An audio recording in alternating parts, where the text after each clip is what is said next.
আল্লাহর হাবিব বলেন এই 5 শব্দের দোয়া অভাবে যেই বান্দা পাঠ করবে, বাসায় চাল নাই, ডাল নাই, ব্যবসায় বরকত নাই, পকেট ফাঁকা, বাড়ির ব্যাংক ব্যালেন্স ফাঁকা, কোথাও কিছু নাই, অভাব আর অভাব, চাকরি নাই, ব্যবসা নাই, কিছুই নাই।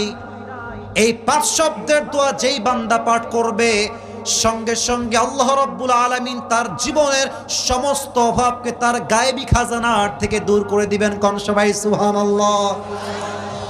সবাইকে শিখাই দিয়ে যাই, বলেন সবাই ইয়া আউয়ালাল আউয়ালিন,